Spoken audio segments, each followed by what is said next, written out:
The courtroom is a cavern of muted shadows, the only illumination coming from the soft glow of screens and the occasional glint off polished wood. The camera drifts, a silent observer, until it settles on the face of Judge Thomas Vance. 6 months ago, his visage would have been imperious, etched with the certainty of absolute authority.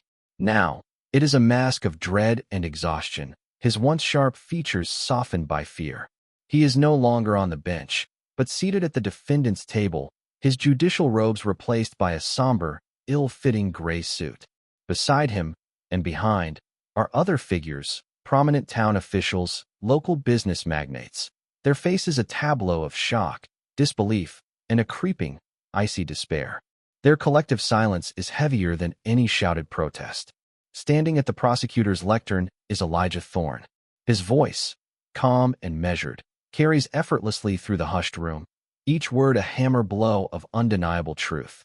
He meticulously recites a litany of charges: corruption, racketeering, abuse of power, obstruction of justice. The evidence is overwhelming, presented with surgical precision that leaves no room for doubt. Vance shifts, a subtle tremor running through his frame, and attempts to interrupt, a last desperate gasp for control. "This is preposterous. I demand." But his protest is cut short by the presiding judge, a figure of stern impartiality, who silences him with a firm, almost weary, gesture. As Thorne continues, his gaze briefly flickers towards Vance. In that fleeting moment, Vance meets his eyes, and a chilling realization dawns. It's not just the weight of the charges, nor the public humiliation that crushes him. It's the profound, gut-wrenching understanding of his fatal error, his colossal underestimation of this man, Elijah Thorne. The man he had once dismissed, scorned, and publicly shamed. The man who now stands as his silent, unwavering executioner. The camera lingers on Vance's face as the sound of a gavel echoes, sharp and final, sealing his fate. The sleek, dark sedan cut through the early morning mist of rural Ohio, the landscape slowly transforming from endless farmland to the unassuming outskirts of Calder Falls. Elijah Thorne, federal prosecutor, watched the scenery with an almost clinical detachment. He was accustomed to the sterile hum of city life, the concrete canyons, and the relentless pace. Calder Falls, with its sleepy main street and aging brick buildings, felt like stepping back in time. He'd been assigned here to investigate what was officially categorized as a minor embezzlement scheme involving a local construction firm and some questionable town contracts. His superiors had framed it as a temporary, almost rehabilitative assignment after a particularly grueling high-profile case. Elijah, however, knew better. Nothing was ever truly minor in his line of work. He was a man of quiet competence, his presence emanating a cool, controlled authority rather than overt charisma. At 35, he carried himself with the gravitas of someone far older, his sharp mind constantly dissecting, analyzing, and connecting dots that others often missed. His dark suit was always impeccable, his movements precise, his dark eyes missing nothing. He possessed a rare blend of intellectual rigor and an almost intuitive understanding of human nature, a potent combination in the labyrinthine world of federal law. He wasn't one to grandstand, preferring to dismantle opponents with logic and irrefutable evidence rather than theatrics. He was a scalpel, not a sledgehammer. As he pulled up to the local courthouse, a surprisingly ornate structure for such a small town, a subtle disquiet began to prickle at him. The air in Calder Falls felt heavy.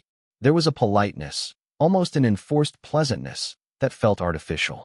The few people he'd encountered, a motel clerk, a diner waitress, offered swift, almost rehearsed smiles, their eyes darting away quickly if he held their gaze for too long. He noticed the same cars, often expensive models for the apparent economy of the town, parked consistently near the courthouse and the mayor's office. It suggested a tight-knit circle, perhaps too tight. His arrival, he sensed, had not gone unnoticed, despite his low profile. A few subtle glances followed his sedan as he parked. A ripple, however small, had disturbed the placid surface of Calder Falls. Inside the courthouse, the atmosphere shifted from polite indifference to something more overtly cordial, yet equally unsettling.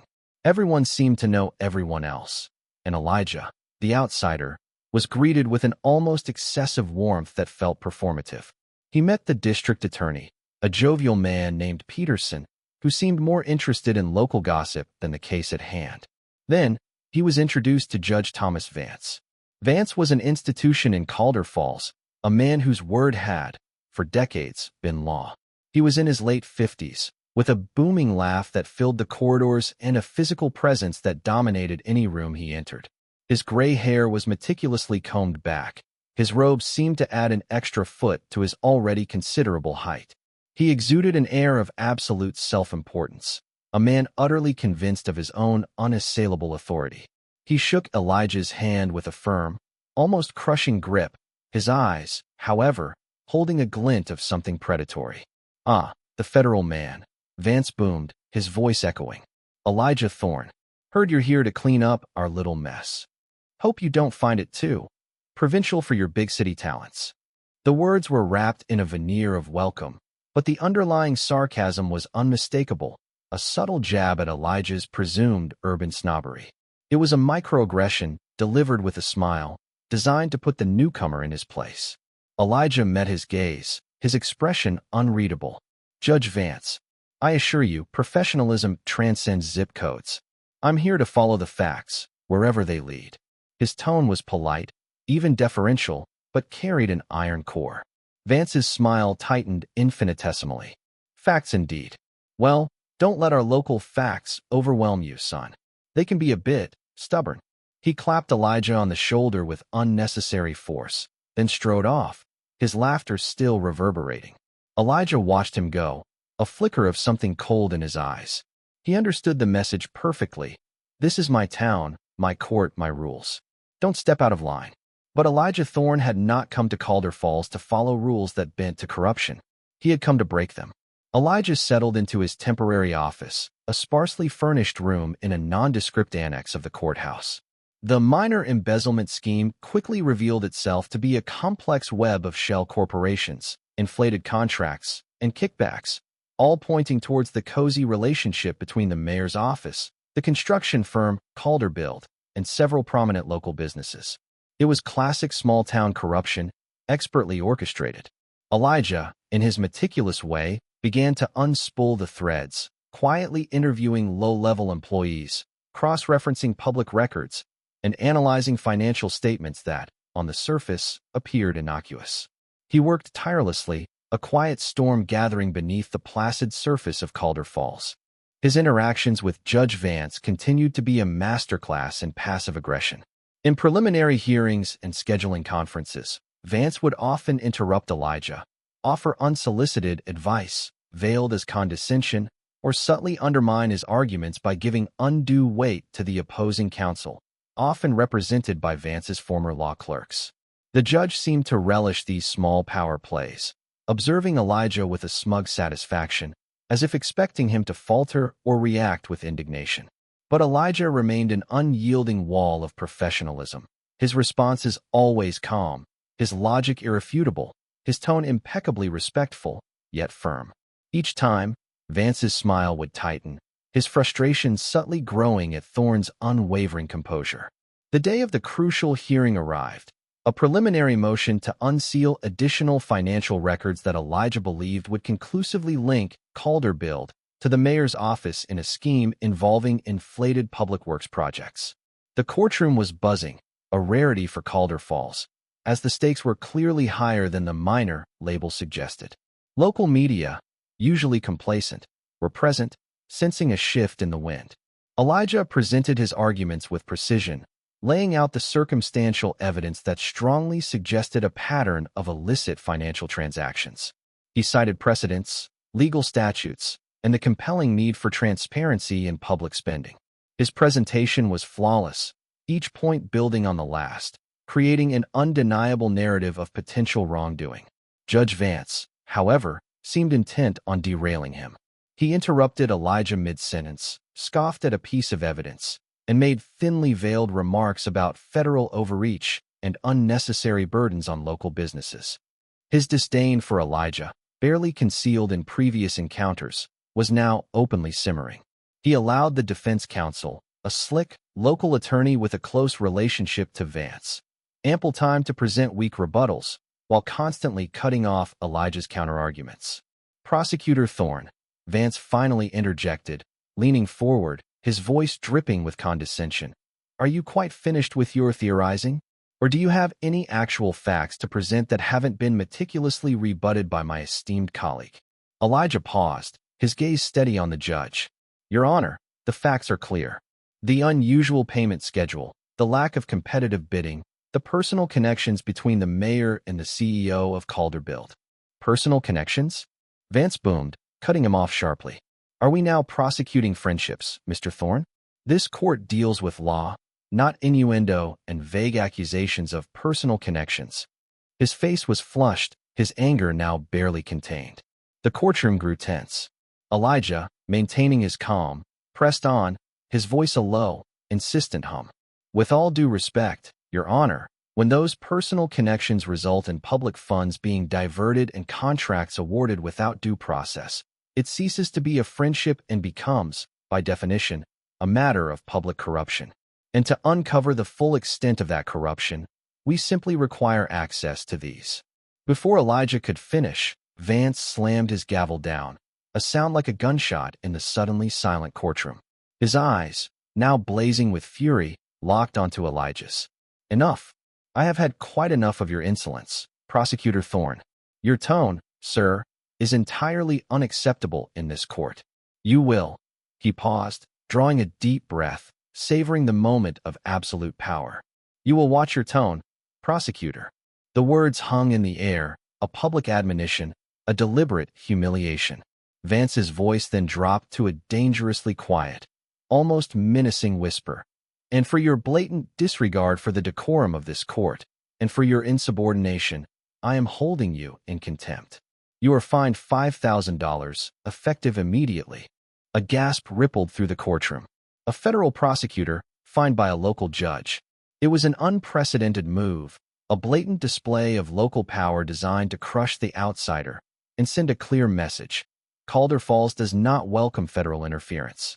Vance sat back, a triumphant, almost predatory smirk playing on his lips, convinced he had just delivered a decisive blow.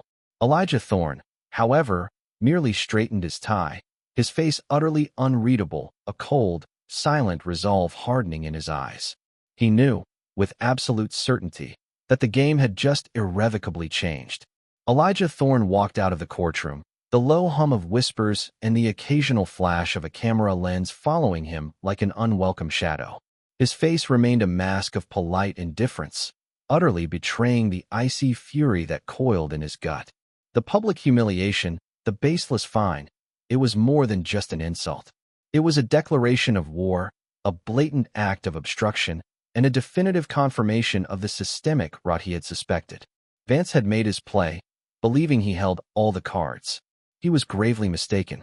He bypassed the elevator, taking the stairs two at a time, his polished shoes echoing sharply on the worn linoleum. Reaching his temporary office, he closed and locked the door with a decisive click, plunging the small room into a tense silence. He didn't sit, didn't even shed his coat.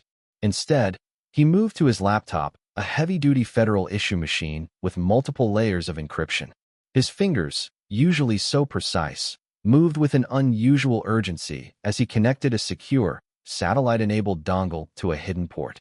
The screen flickered, displaying a complex, layered interface of secure networks. He navigated through several firewalls, bypassing standard federal channels, until he reached a deeply encrypted portal. This wasn't the FBI's general database, nor the regular Department of Justice intranet. This was a private, highly classified network, accessible only to a select few within a specialized, independent division created precisely for situations like this, when local or even regional legal structures were so compromised that an impartial external force was needed to dismantle them from the inside out. He paused, a flicker of grim satisfaction crossing his features. Then, with a series of quick, confident keystrokes, he typed, Code, Themis, Judge Vance. Calder Falls. Compromised. A brief, almost imperceptible delay, then a response flashed on the screen. Themis protocol initiated. Stand by for secure connection. Within seconds, a face appeared on the screen, a woman in her late 40s, with sharp, intelligent eyes and short, no-nonsense silver hair. She was Director Eleanor Vance, no relation to the judge, head of the Department of Justice's Special Integrity Unit, a division so discreet its very existence was often debated in Washington circles. Her expression was serious, her voice calm and authoritative. Thorne, report. Director Vance. The situation in Calder Falls is significantly worse than initial intelligence suggested. Judge Thomas Vance, along with several high-ranking local officials and business figures, is actively engaged in systemic corruption. My preliminary investigation indicates racketeering, embezzlement of public funds, and widespread obstruction of justice. Today, I was publicly fined and held in contempt by Judge Vance for pursuing unsealed financial records. His exact words were, "Watch your tone, prosecutor." Elijah's voice was devoid of emotion, a pure recitation of facts. Eleanor Vance's eyes narrowed. $5,000 for contempt. That's a bold move for a local judge against a federal prosecutor. He's either incredibly arrogant or incredibly desperate. Both, I believe, Director. He underestimated me. He believes he has demonstrated his absolute local authority and effectively shut down my investigation. A faint, almost imperceptible smirk touched Elijah's lips. He has, in fact, done precisely the opposite. The incident has confirmed my hypothesis. The local justice system here is fundamentally compromised, protecting powerful individuals. It provides us with the necessary predicate to activate the full Themis protocol. Director Vance nodded slowly. Understood. The resources you requested are already in motion. Covert assets will begin deployment within 24 hours. They will operate independently, reporting directly to me, with you as their primary field liaison. Your task is to continue your official investigation, appearing to follow the local rules, while secretly guiding our parallel operation. Be the distraction, Thorne. Make them focus on the visible hand, while our unseen hand dismantles them. Understood, Director. And the scope of the investigation? Unlimited. We're not just looking at Calderbilt anymore. We're looking at the entire network of corruption. Every judge, every politician, every business leader who has profited from this rot, including Judge Vance himself. We'll start with the initial embezzlement, then peel back the layers until we reach the core. Her gaze was unwavering. No stone unturned. No sacred cows. Excellent. Elijah felt a surge of cold satisfaction. Consider the mechanism engaged.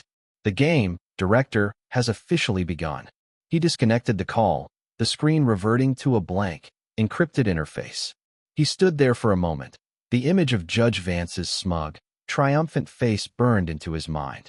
Then, he walked to the window, looking out at the seemingly peaceful town of Calder Falls, a place he now knew was teeming with hidden rot. His eyes were cold, resolute. He was no longer just a federal prosecutor. He was the harbinger of an unseen, unyielding justice. In the weeks following the contempt charge, an insidious, almost imperceptible shift began to ripple through Calder Falls. To the casual observer, life continued as normal. Judge Vance still presided with his usual pomp. Mayor Thompson still gave his self-congratulatory speeches, and the Calderbilt construction trucks still rumbled through town. Elijah Thorne, too, maintained his facade. He appealed to fine, a public act of defiance that Vance's allies dismissed as a futile gesture from a sore loser. He continued his minor embezzlement investigation, methodically sifting through documents, appearing to struggle against the formidable legal wall erected by the town's established powers. He was a visible target, exactly as Director Vance intended. But beneath this placid surface, the tendrils of the higher system began to weave themselves into the fabric of Calder Falls. They didn't arrive in a blaze of federal sirens or a convoy of black SUVs. Instead, they trickled in, unnoticed, blending seamlessly into the town's unassuming landscape. A quiet, unassuming woman in her late 20s, claiming to be a freelance journalist researching rural economic development, set up shop in the local coffee house, her laptop always open, her ears always listening. A nondescript middle-aged man with a perpetually tired expression, posing as an insurance auditor, began visiting local businesses, reviewing policies. A few fresh faces appeared at the county records office, temporary hires brought in to help with a backlog of paperwork. These were not ordinary federal agents. They were highly trained operatives from the Special Integrity Unit, ghosts in the machine, their movements orchestrated by Elijah from the shadows. Each piece of information he gathered, each subtle hint of local corruption, was meticulously fed into their system, guiding their deployment and focus. He was their silent conductor, manipulating the flow of intelligence, directing their gaze without ever being seen to do so. Judge Vance and his inner circle, basking in their perceived victory, initially dismissed these new arrivals as irrelevant background noise. The journalist was just another curious outsider, the auditor a bureaucratic nuisance. They were so confident in their local bubble, so assured of their immunity, that they failed to recognize the subtle changes around them.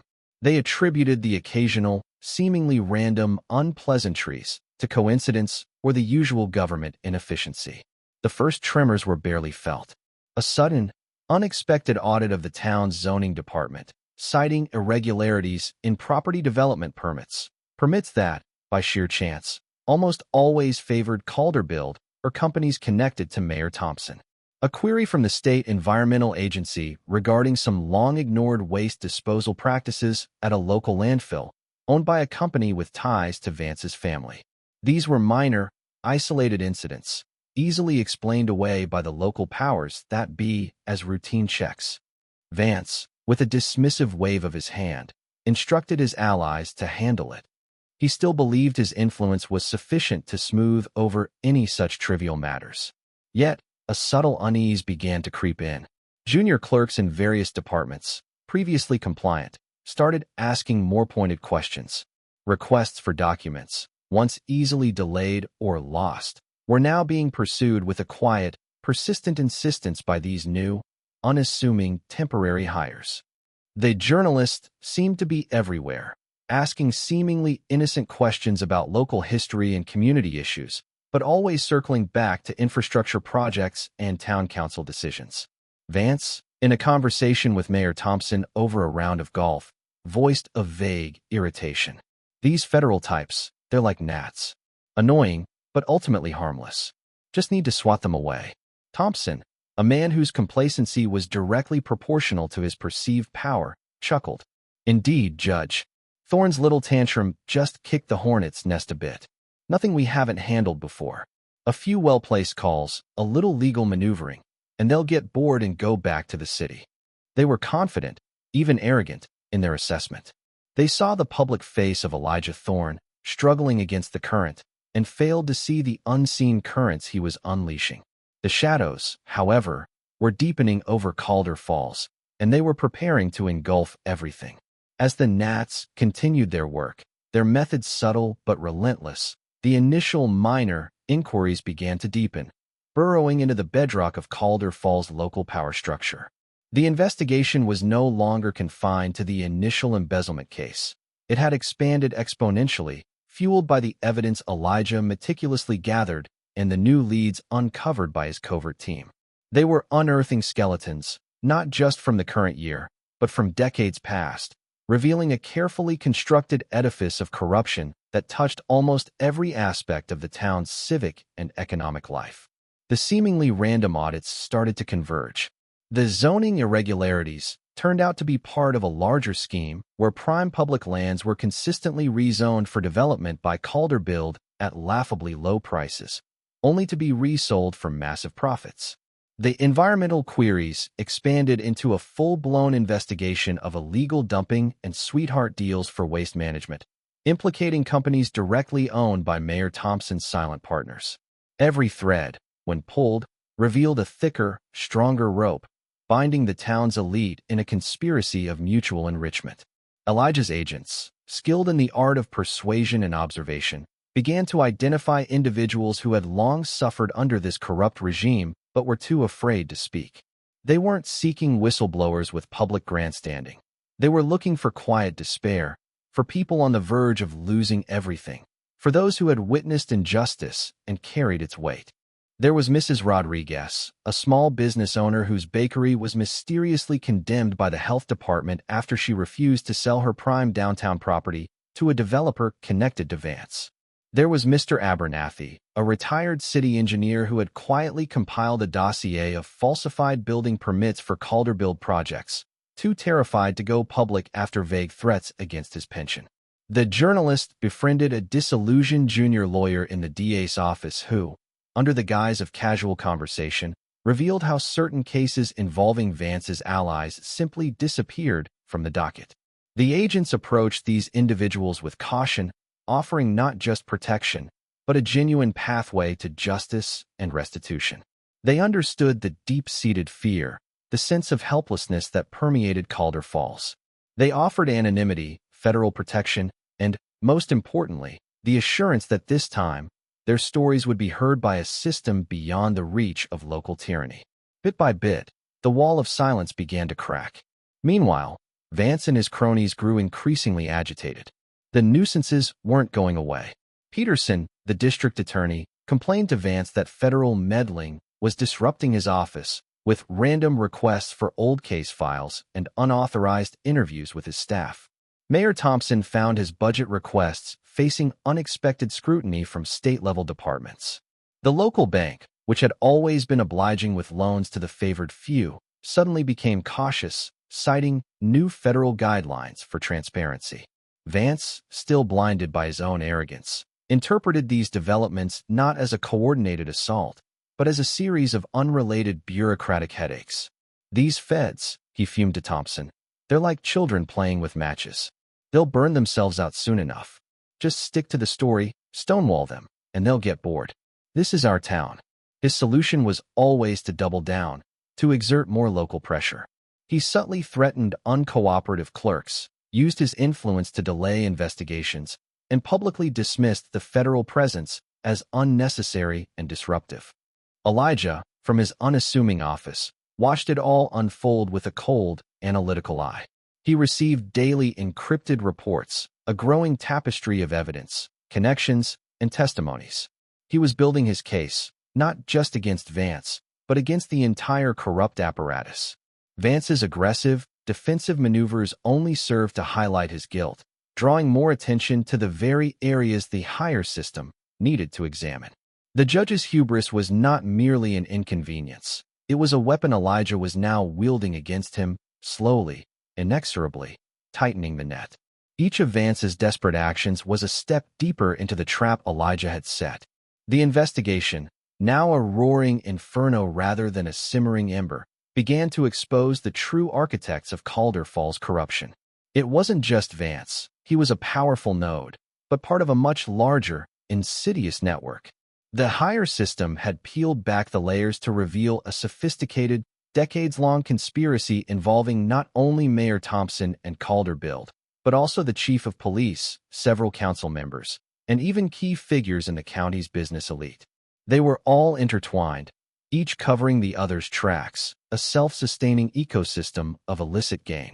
Elijah and his team employed sophisticated tactics, designed to sow discord and paranoia within this tightly knit cabal. Anonymous tips, planted through secure channels, started circulating among the conspirators, hints that one member was secretly cooperating with the feds, that another was diverting more than his fair share, that someone was leaking information. These were carefully crafted to exploit existing rivalries and insecurities. The goal was simple: make them trust each other less, make them fear each other more, and force them to make mistakes. The strategy paid off. Mayor Thompson, already feeling the heat from state inquiries, began to suspect Peterson, the district attorney, of being too lax with federal requests. Peterson, in turn, grew paranoid about Calderbilt's owner, Frank Marino, whose lavish spending seemed to suggest he was getting a bigger cut of the illicit profits. And at the center of it all, Judge Vance, once the unshakable patriarch, felt the walls closing in. His phone calls, once a symphony of deference, now carried an edge of defensiveness and veiled accusations. "Frank, are you certain those ledgers are secure?" Vance pressed into his phone, his voice tight. "Because these new auditors, they're asking very pointed questions about the last 5 years of payments to shell companies. And don't tell me it's routine. Nothing's routine anymore." Marino, equally panicked, retorted, "They're secure, Judge. But what about Thompson? He's suddenly squeaky clean, playing the concerned citizen with the state. Makes you wonder who's selling us out, doesn't it? The seeds of doubt blossomed into full-blown suspicion. Meetings between the conspirators became tense affairs, marked by accusatory glances and thinly veiled threats. Some, seeing the writing on the wall, began to discreetly approach their own lawyers, exploring options for plea bargains or immunity in exchange for testimony. The once unbreakable bond of shared criminality was fracturing. Vance, however, clung to his arrogance like a life raft in a storm. He refused to believe that his carefully constructed empire could truly fall. His responses became increasingly aggressive and desperate.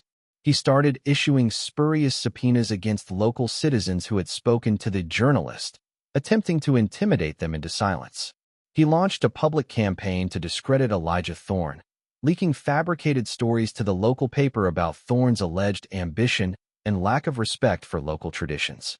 He even tried to use his connections to put pressure on Director Vance's office, only to be met with a stone wall of polite, but absolute, refusal. Each move, fueled by panic and hubris, only served to further implicate him, creating a clearer paper trail, revealing more of his abuses of power. Elijah Thorne, the silent puppeteer, remained largely out of sight, working from his quiet office. He rarely made public appearances, allowing his network of agents to gather the crucial evidence. But his presence, though unseen, was felt everywhere.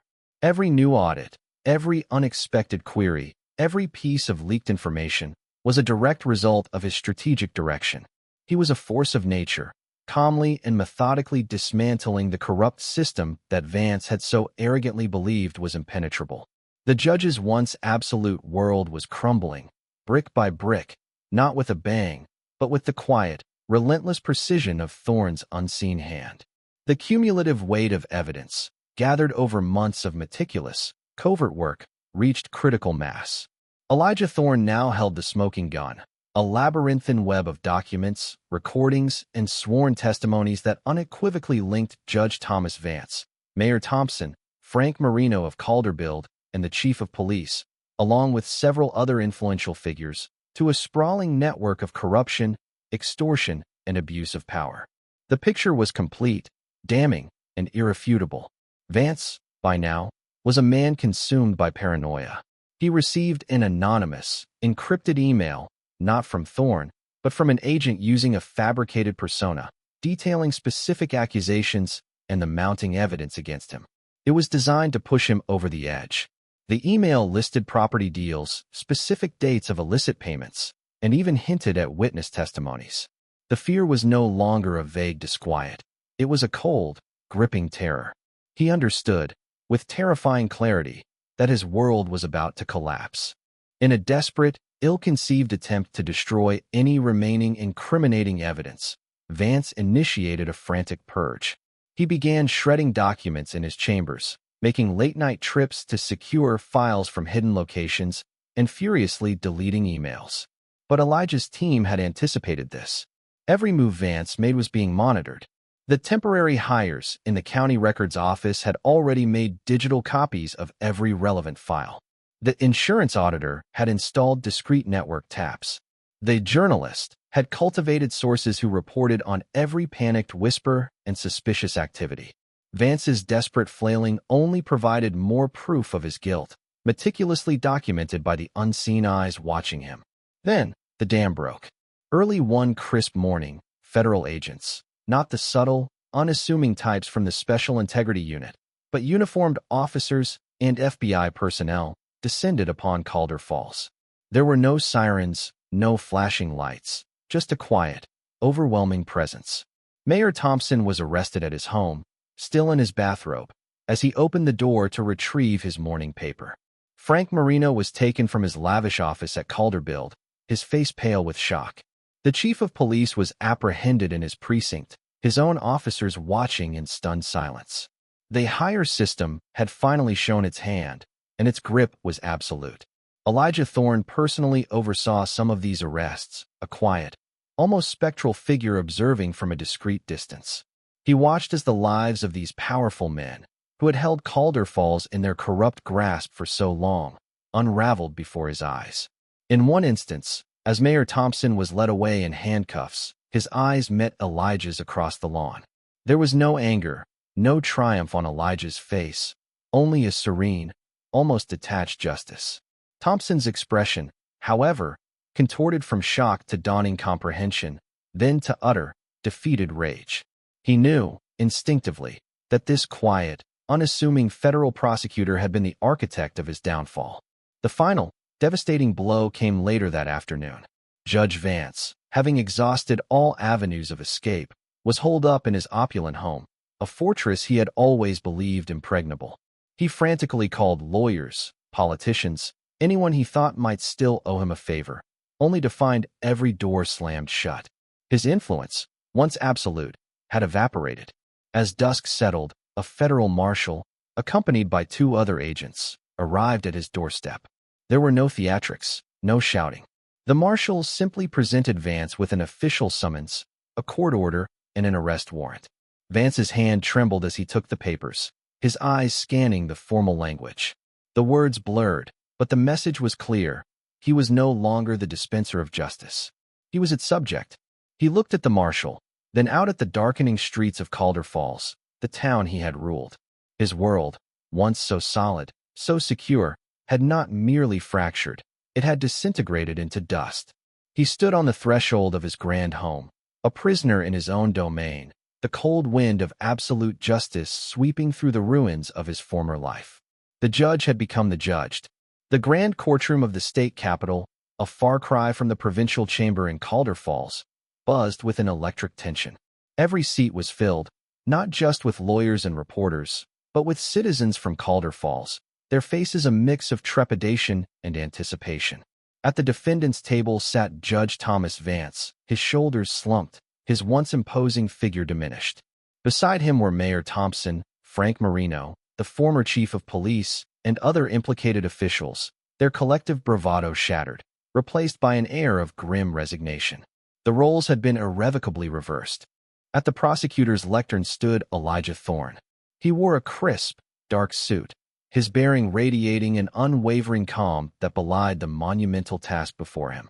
He began, his voice clear and resonant, laying out the narrative of corruption that had festered in Calder Falls for decades.